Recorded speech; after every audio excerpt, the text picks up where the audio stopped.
Distance-wise, how far is it from 1 to 3? Right? You're looking at it as a distance, right? If I measured this from 1 to 3, that's 2. And then the height is 9, right? What's this distance from 3 to 5? 2 as well, and how tall is it? 5 squared, 25. Okay, so the area of this one is 2 times 9, that's 18. That rectangle is an area of 18, and this one has an area of 50. And if I add those two up, I get 68, and that's a better approximation, isn't it? I have 2 rectangles, it's better. Understand the idea? How could I get a better approximation? 3 rectangles, right? Right, 3 would be better. What's happening each time I do this? In the first time I did it, look at all of this is my error, right? That's how much I'm off by. When I do 2 rectangles, now my error is less, right? I have less error in here.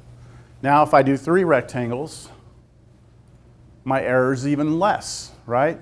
And notice what's happening here, right? This number that's my estimate is getting better and better, closer to the true answer. So this is the idea of a Riemann sum. A Riemann sum is us basically taking the region under here and trying to approximate it by doing a sum of a bunch of rectangles. In this case, we have 3. Better approximation would be 4, 5, 6, 7, 8, 9, 10, 11, right?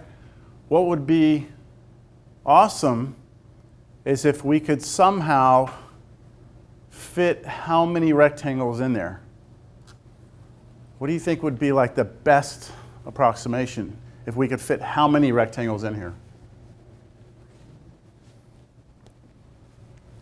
What is the big tool that we have in calculus that we started the whole calculus sequence starts with the idea of the what?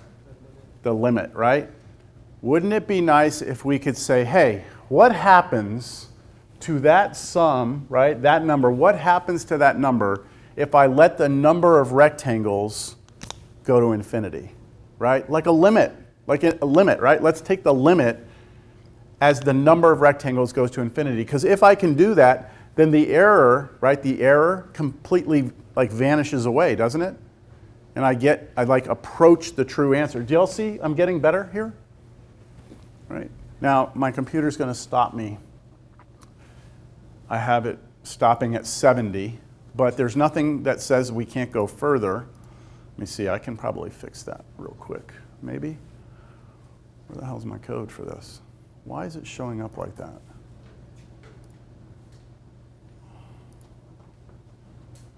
I don't think I want to get into the code and edit it right now. Yeah, let's not do that. I have it stopping at 70. We'll be happy with that.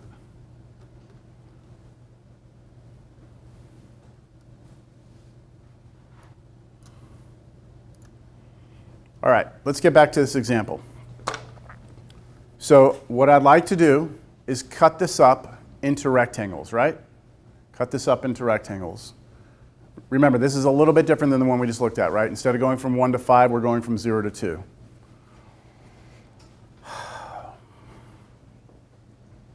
I'm weighing out in my mind if y'all are ready for the big thing or if I should go in steps here, like in baby steps. Let's do baby steps, all right? Let's do 4 rectangles, all right? 4 equal rectangles in here. So I want you to approximate this. Approximate the area, sorry. The area with 4 rectangles. So what I'm going to do is I'm going to cut this interval from 0 to 2 into 4 equal pieces, right? So how wide is each one? If I take the interval from 0 to 2, how far is this from here to here? 2, right? Now I'm going to write this down. It's not going to make sense why I'm doing it right now, but to get the distance from here to here, I'm doing 2 minus 0, right? That's 2. Taking that and subtracting that. That's how far it is. And I'm cutting into how many rectangles? 4. So 2 divided by 4, it's a half. That's how wide each rectangle needs to be, right? This right here is the width of each rectangle.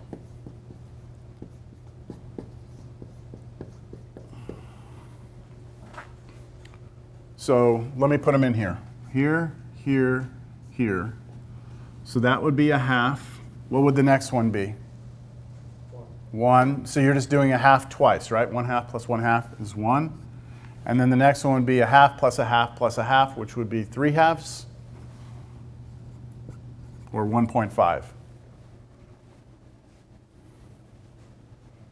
Now, from each of those points that I just put, I'm going to draw from that point straight up to the function, straight over and down. That's my first rectangle. From the second point, straight up to the function, over and down. From 3/2 straight up, over and down. And then the last one from 2 straight up, over and down. Do y'all see what I'm doing here? I said, let's cut it into 4 rectangles. I cut this into 4 equal pieces. At each of the right endpoints, I went up, over, down, up, over, down, up, over, down, right? I have rectangle 1, rectangle 2, rectangle 3, and rectangle 4. The true area of this thing, right, the true area, the part in red, is approximately the rectangle 1 area plus the rectangle 2 area plus the rectangle 3 area plus the rectangle 4. Y'all buy that? That the true area is approximate. I know there's going to be error, right? There's going to be error. So it's approximately this. Who wants to tell me what the area of the first one is?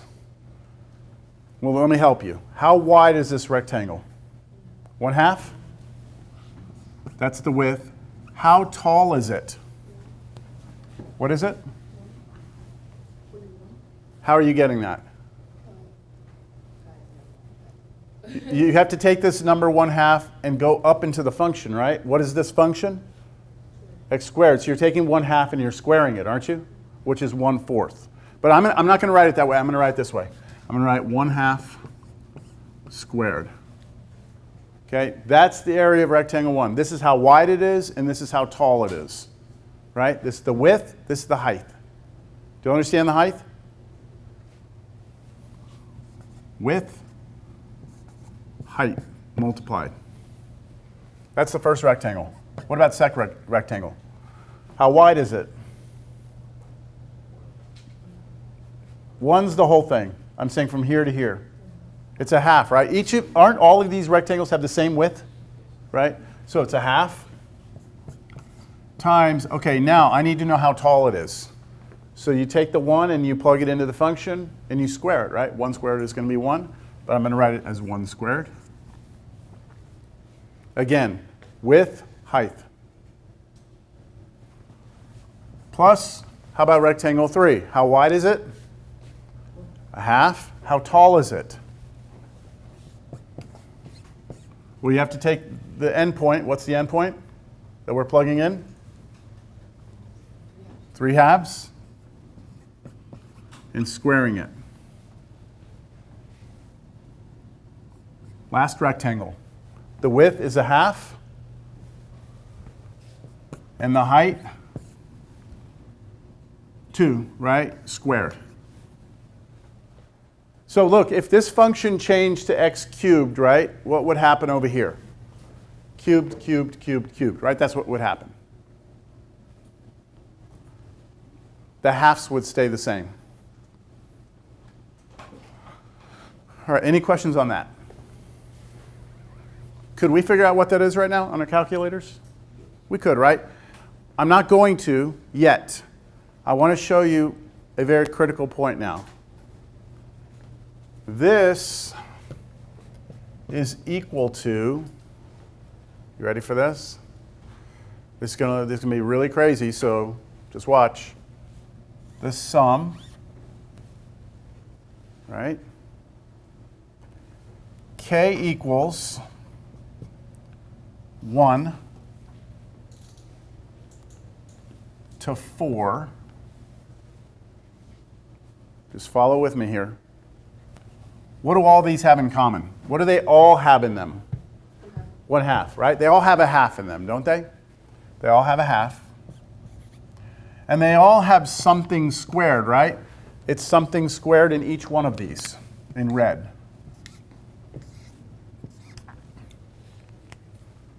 Yeah? I need to give myself a little bit more room. I mean, I hope you understand we can get the answer right now, right? I'm trying to build up to a more general formula. So I need to kind of get you to see how the formula is going to come about. And to see it, I think you have to see this next critical step. This is just something squared. But the thing that goes in here, isn't it these points here, here, here, and here, right? All you're doing, think of it this way because this is not a natural way to think of it. To get to that first 1/2, right? To get there, what we're doing is we're starting at 0 and we're jumping by how much? 1/2, right? To get to 1 is the same as starting at 0 and jumping by how many halves? 1, 2 halves, right? To get to the third one, we start at 0 and we jump by 3 of the halves, right? And then to get to 2, we start at 0 and we jump by how many halves? 4 of them. Okay, so that means that this is starting at 0 plus, then I have 1/2, which was the width of the rectangles, times k. See, k is the thing that keeps changing. Let's see if this makes sense writing it this way. If k is 1, what do you get? If k is 1, you get 1/2 here, don't you? So you have 1/2 times 1/2 squared. That's that one. Now if k is 2, what do you get? 0 plus, what's 1/2 twice?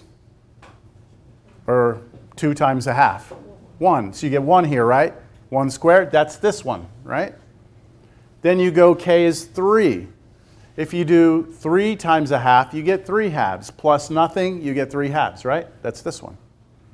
And then finally, if you let k be 4, you get 4, 1/2 of 4 is 2, 2 plus 0 is 2, you get the last one.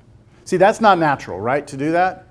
That's not natural, but do you see I'm using a sigma notation for this? Yes? Any questions? Yes? Pardon me? The importance of the 0, very good question, is that's where we started, right? You started 0, and then this, the 1/2 is how much you jump by, and the k controls how many you have. If you start at a different point, that would be a different number. Exactly. So like the one I showed you went from 1 to 5, it would be 1 plus and then something, right? Now, let's just find the answer. I mean, just to have it, let's do this without the sigma notation. Let's just get the approximate answer. 1/2 squared is 1/4, so that's 1/2 times 1/4, plus 1 squared is 1, so plus 1/2. And then plus 1/2 times 3 over 2 squared is 9/4. And then plus 2 squared is 4, 1/2 of 4 is 2. So if you add all these up together, well, you have to multiply. This is 1/8 plus 1/2 plus 9/8 plus 2. 3.5, I think, is what you get. Didn't anyone do? Did you get something different? Anyone do it? Look, what's 9/8 and 1/8 together? Oh, I did that wrong. That's 10/8. Yeah, I messed up. That's 10/8 plus 1/2 plus 2.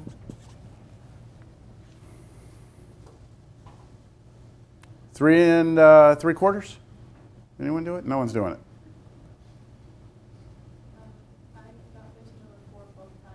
15 over 4? 15 over 4. Let's just do that as a decimal. Okay, so 3 1/4. So 3.75. All right, that's the approximate area. That's not that important because we don't want to find approximates. We want to find the exact area. All right, anybody need clarification on this? We're all solid, ready for the quiz? Yeah? All right, I want to start the problem over again. All right? I'm going to start, and I'm not going to do this problem. I'm going to do a different problem. And let's see if you can follow me through this.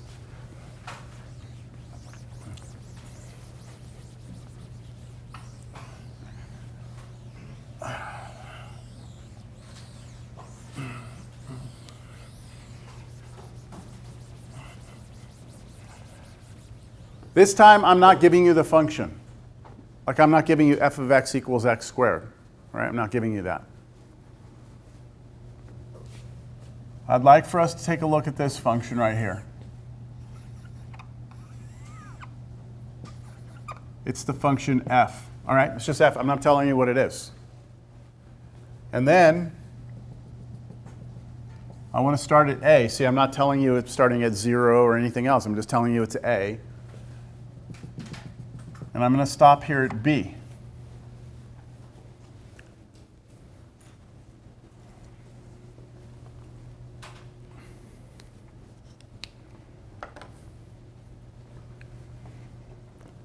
I would like us to put some rectangles in here, all right?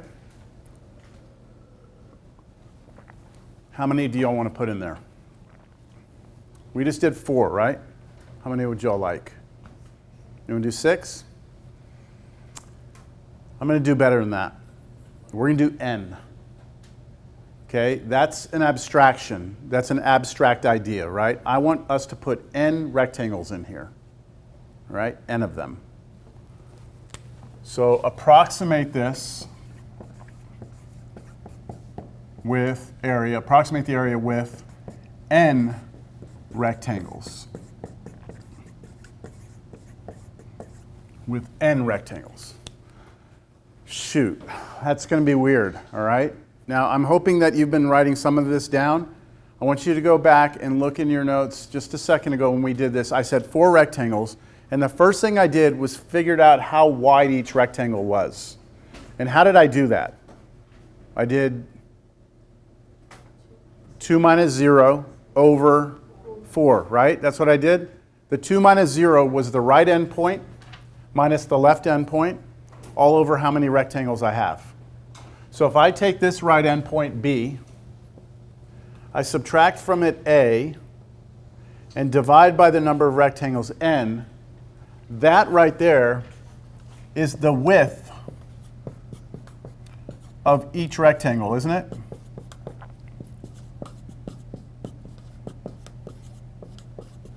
That is the width of each rectangle.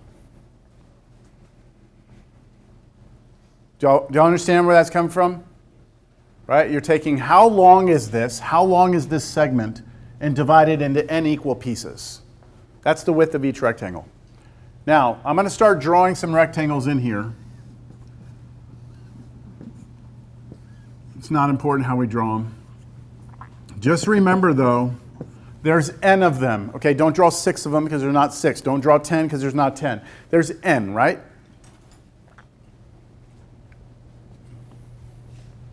So the first one is rectangle 1.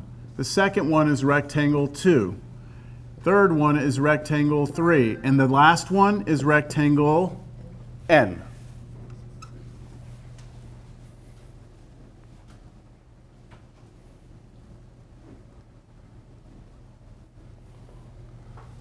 The area underneath this curve is approximately rectangle 1 plus rectangle 2 plus rectangle 3 plus ... all the way until I put 2 again. All the way until I get to rectangle n. Yeah? See how I'm doing the exact same thing I just did? Just we've got like just letters and stuff instead of actual functions. Let's discuss the area of rectangle 1. All right. Do you know how wide rectangle 1 is? That number right there. We don't know what it is, right? But that's how wide it is. It's the width of the rectangle. So that's how wide rectangle 1 is. So it's b minus a over n. Not sure what that is.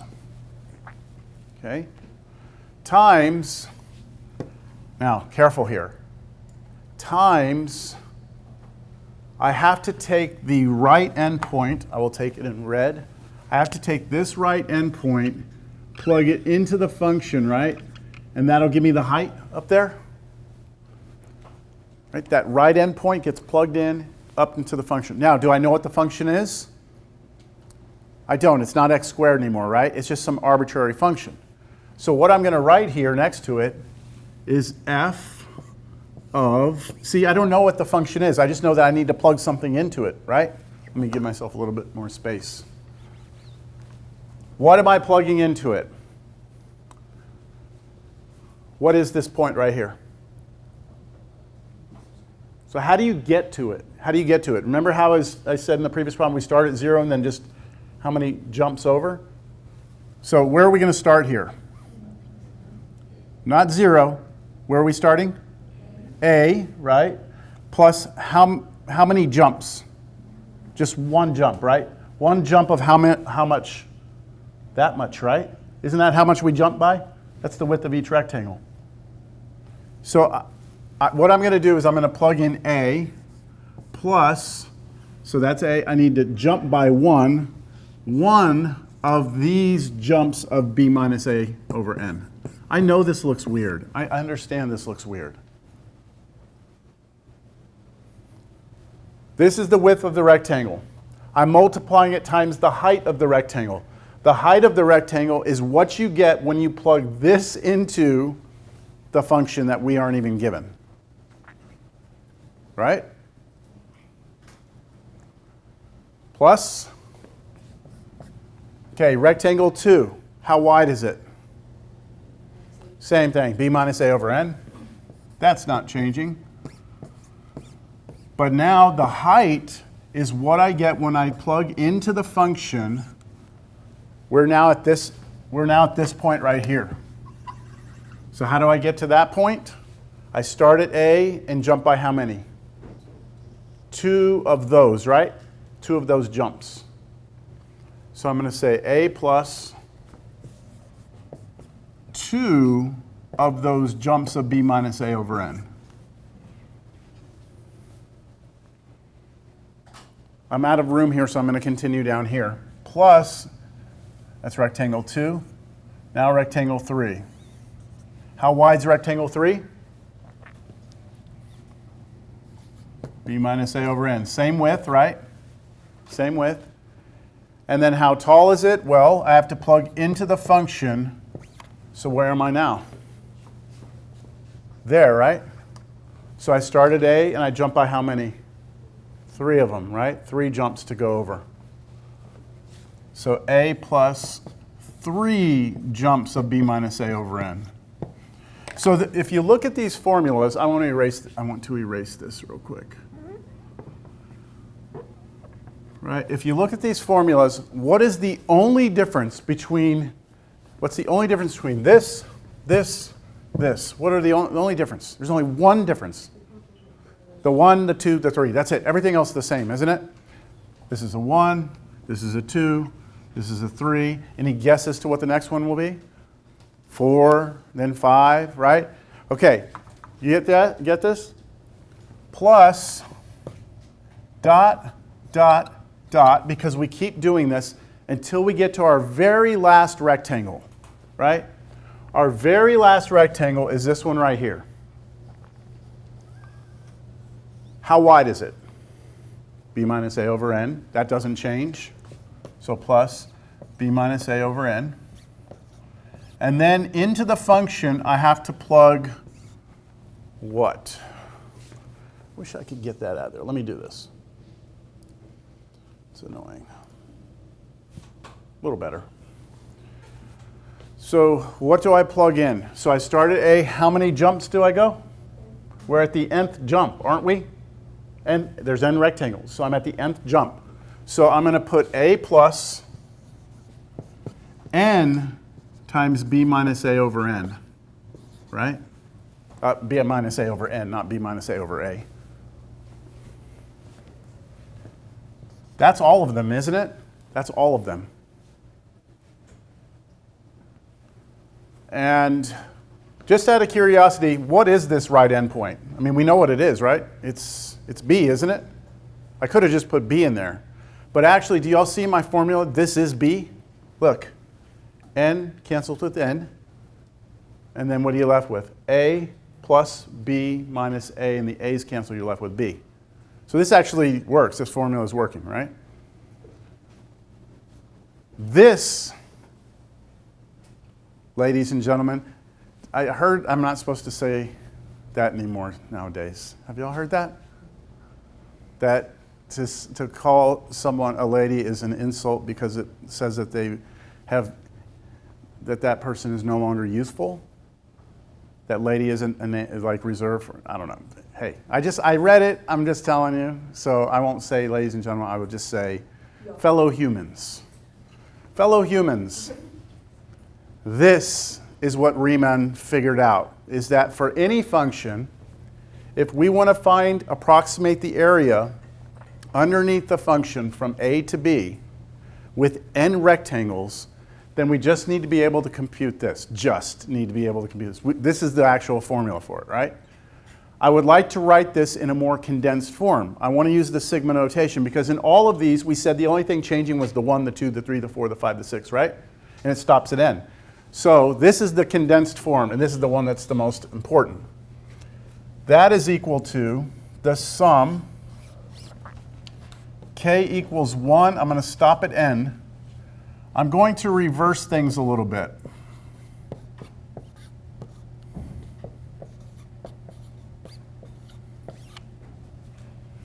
I need to erase that, but there, I'll box it in red.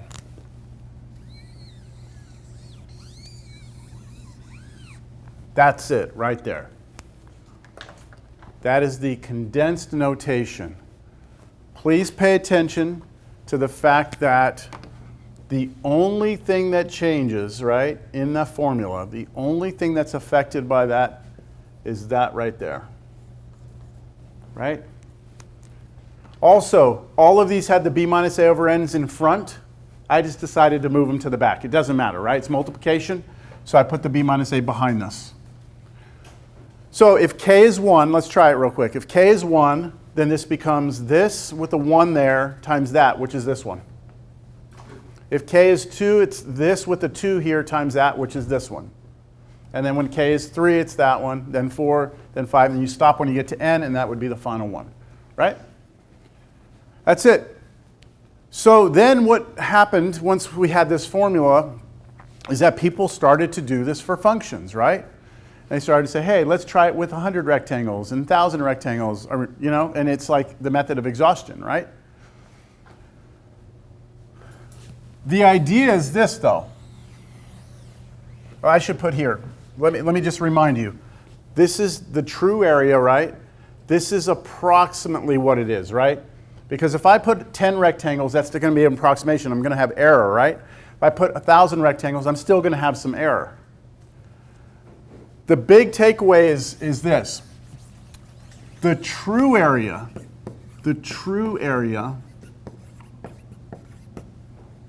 A will be equal to this when I let that go where? The number of rectangles go to infinity, right? The more rectangles I have, the better this approximation gets. So the true area is the limit as n goes to infinity of the sum k equals 1 to n of f of a plus k times b minus a over n times b minus a over n. Remember, this doesn't multiply in here, right? You can't multiply these two together because this is what you're plugging into a function that you don't even have. No one's given you what the function is. That's it.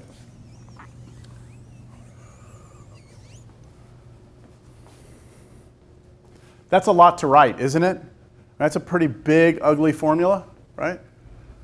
If somebody gives you a function between 2 points, A and B, and you want to know what the area is, then what you need to do is that. You need to do the limit as n goes to infinity of that sum. Nobody here probably wants to mess with that, right? It seems ugly, yeah? All right, so mathematicians didn't like to write that, okay, because that's a lot to write. Isn't that a lot to write? So we came up with a more condensed notation. We said, all right, instead of writing that, we have a new notation that will mean that. So we came up with some new notation, all right, which represents the same thing. It is the area will be equal to, instead of writing all of this, okay, instead of writing all of that crap right there, here's what we're going to do. We're going to draw this symbol right here. Imagine that that's a capital S that's been stretched out. All right? Capital S that's been stretched out. That has a name. I'll put the notes on the board here in a second. It's called the integral sign. This sign represents that limit of a summation. This means it's like an S, right? Sum. But it's not just a regular sum. It's the limit of a sum. Then, instead of writing this, I'm just going to say, hey, look, aren't we just evaluating the function at some values? Yeah? So I'm going to put f of x. So yeah, you've got basically heights of the function, right? These are, sorry, heights of the rectangle. These are your heights of your rectangle, right there. And then you're going to multiply it times what? This, right? Which is the width of the rectangle. Yes? And isn't that width always the same? Always the same? So it's how much x changes by. And since it's how much x changes by, I could put something like, have you all seen this in like another class? Delta x. Delta x stands for change in x. That would make sense to put delta x here because that would represent how much we're changing by. But because we're going to take a limit, and these rectangles, what happens is the more I have, the more narrow they get, right? So it's not exactly going to be a simple number. So we use a different notation than this. We don't put delta x, we write lowercase d in front of x. And this represents the width. One more thing in the notation. One more thing. On the lower part of this integral sign, I put a, and on the upper part, I put a b.